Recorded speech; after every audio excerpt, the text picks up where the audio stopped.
जय जय श्री राधे, जय जय श्री कृष्ण, जय गुरुदेव। भक्तवृंद, कभी कभी हमारे मन में ऐसे विचार आते हैं कि उस परमपिता परमात्मा ईश्वर कैसा है, कैसा दिखता है या नहीं है। कई लोग तो इसमें प्रश्न चिन्ह भी लगाते हैं। और कभी हमें दुख होता है, किसी मुसीबत में हम रहते हैं, कोई परेशानी है तो उस परमपिता परमात्मा को याद करते हैं। अन्यथा जब सुखी होते हैं, जब सब कुछ भौतिक सुख हमें संपन्न सुख समृद्धि से हम संपन्न रहते हैं, तब जो है उस परमपिता परमात्मा को हम याद नहीं करते हैं। कहते कि मैं अपने कर्मानुसार भोग रहा हूं, मेरा कर्म है, ये चीजें हम बोलते हैं।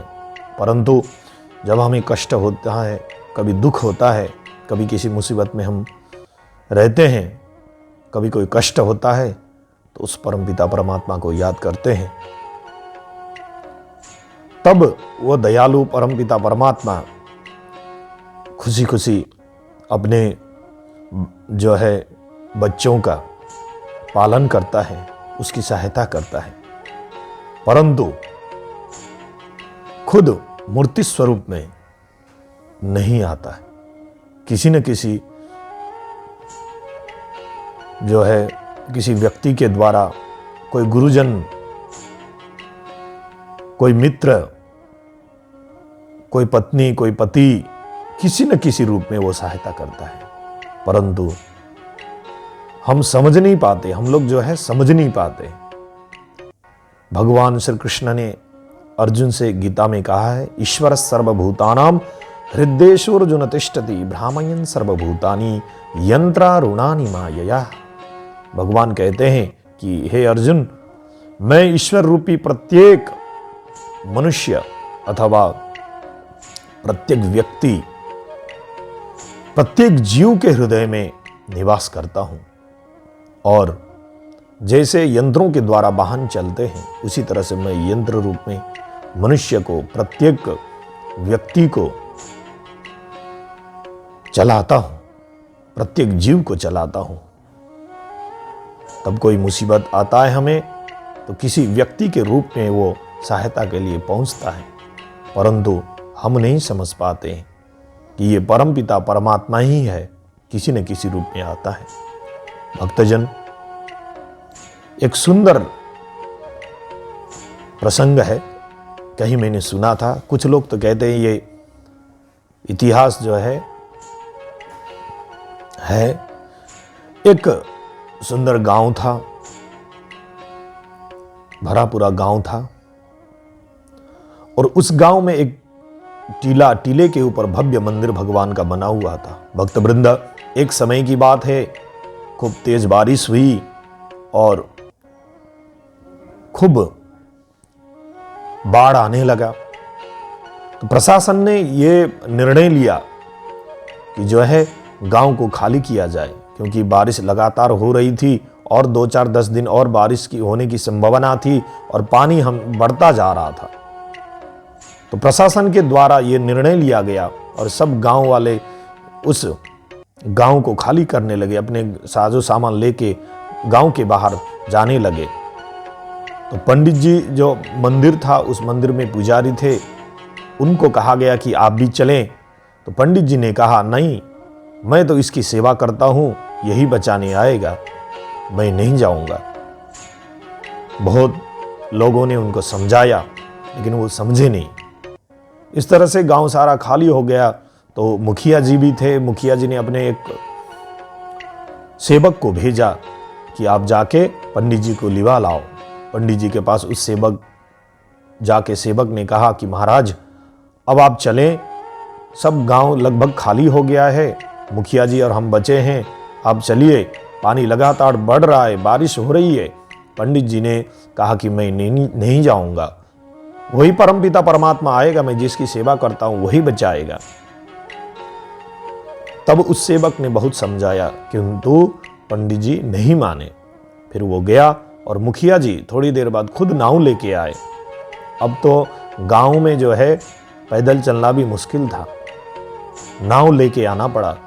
नाव लेके मुखिया जी आए और पंडित जी को कहा कि महाराज अब चलें, अब गांव में जो है पैदल चलना भी मुश्किल है, मोटर गाड़ी तो नहीं आ सकती, मैं नाव लेके आया हूं, अब चलो, अब चलो।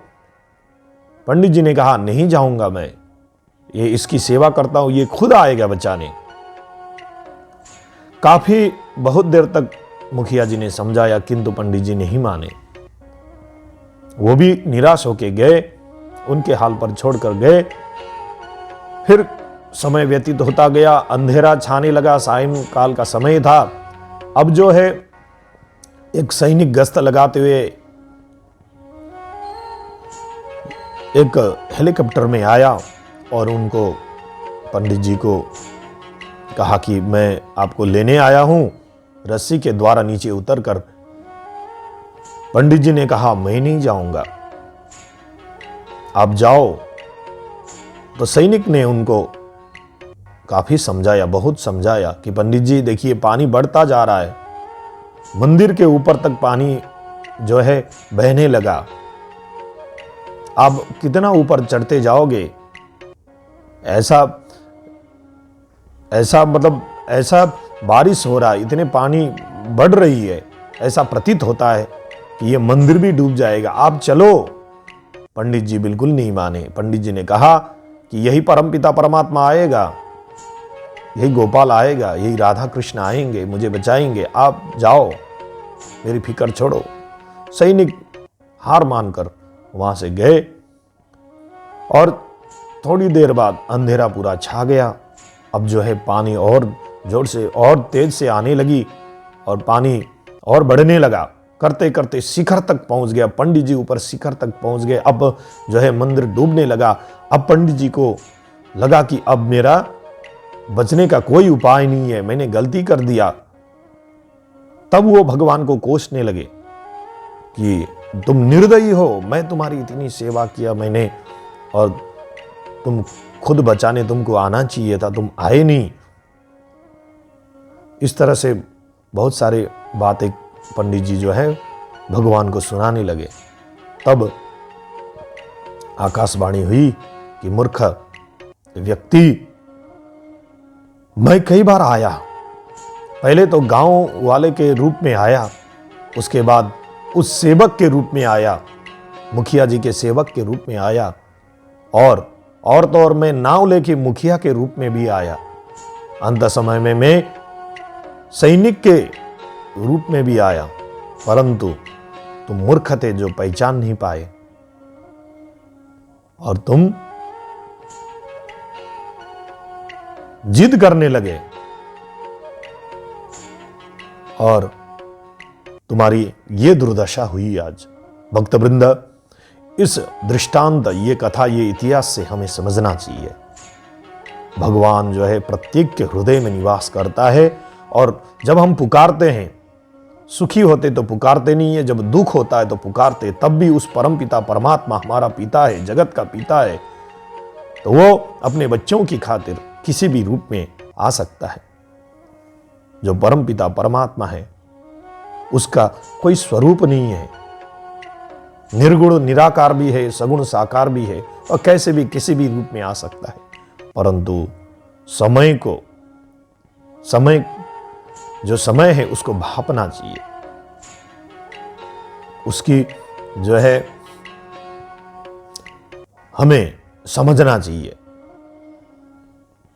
इस दृष्टांत से हमें यही समझना चाहिए कि भगवान जो है प्रत्येक के हृदय में है, सबकी सम्मान करें और हमारी इतनी शक्ति नहीं है कि उस परम पिता परमात्मा को हम अपनी आंखों से देख सके। भक्तवृंद, जब अर्जुन को भगवान ने दर्शन दिया, तब ये जो चक्षु है, ये जो नेत्र है हमारे, इस नेत्र से अर्जुन जो अपने नेत्र थे उनसे देख नहीं पाए, भगवान ने दिव्य दृष्टि दी उनको। भक्तवृंद,